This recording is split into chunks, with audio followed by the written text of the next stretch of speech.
Drama alert! There's drama afoot in the skincare community. And as if that wasn't rare enough, the drama surrounds a gaming streamer by the name of Valkyrae. Hey everyone, welcome back to my channel. My name's Bella and today we're going to be talking about Reflect Skin, Valkyrae's newly launched skincare brand that's been receiving a lot of backlash in the few days since it's been launched.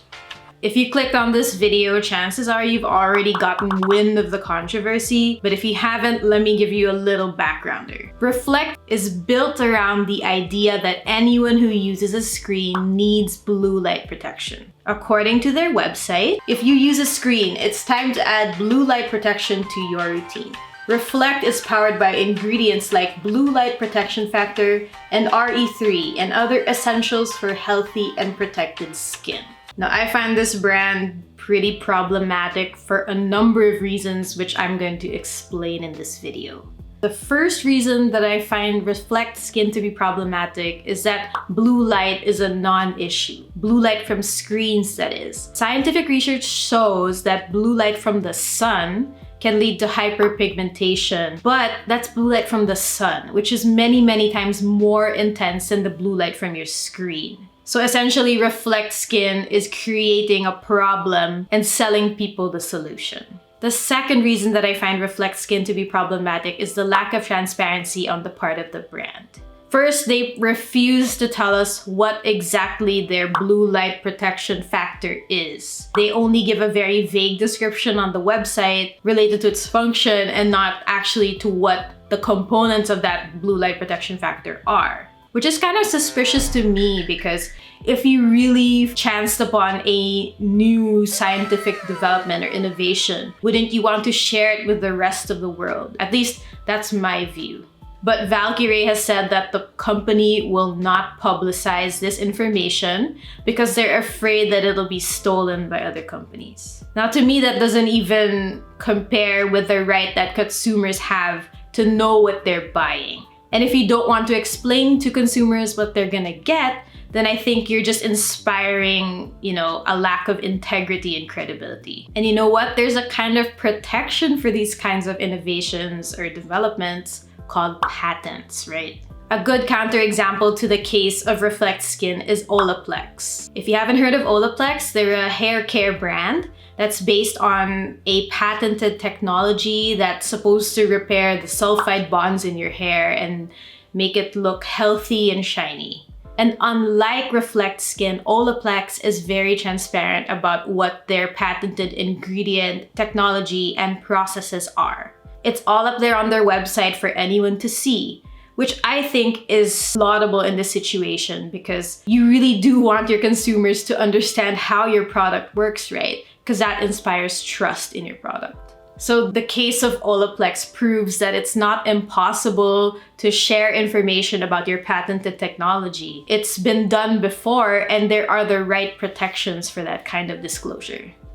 Another reason why I say Reflect Skin shows a lack of transparency is because they don't tell us what the active ingredient percentages are in each of their products. And this is not a good move because their cleanser alone contains lactic acid, glycolic acid, and niacinamide, which are ingredients that could potentially sensitize a user's skin to the sun's rays. And as I understand it, they're targeting gamers and streamers who are probably not as well versed in skincare. So if they don't disclose those ingredient percentages, then how are people supposed to know what they're putting on their skin?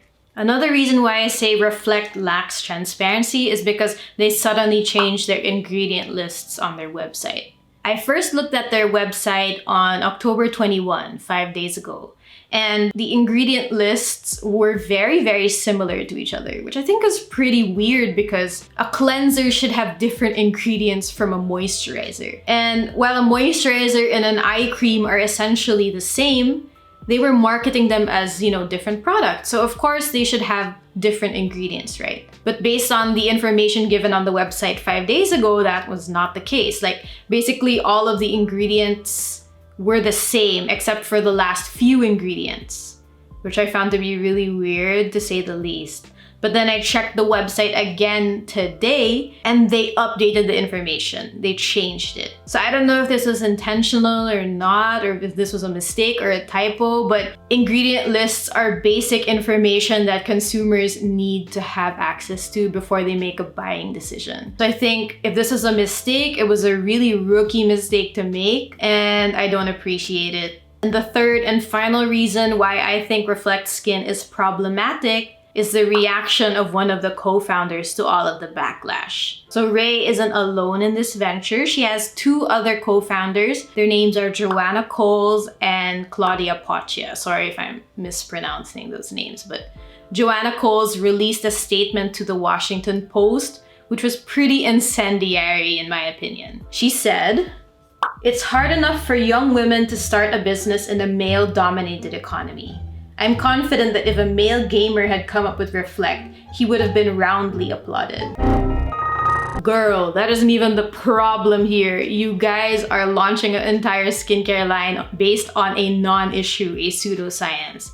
That's what everyone's mad about. This is kind of showing me that at least this person is not willing to engage with the actual criticism that's being levied at them. If I could change anything about Reflect Skin, I would completely do away with the marketing claims surrounding the pseudoscience of blue light protection. Because I think that the products themselves look promising formula-wise, and they could actually be pretty decent products, and they're reasonably priced, so I think anyone who's a beginner to skincare could start out with these products. I just really have an issue with the whole blue light thing.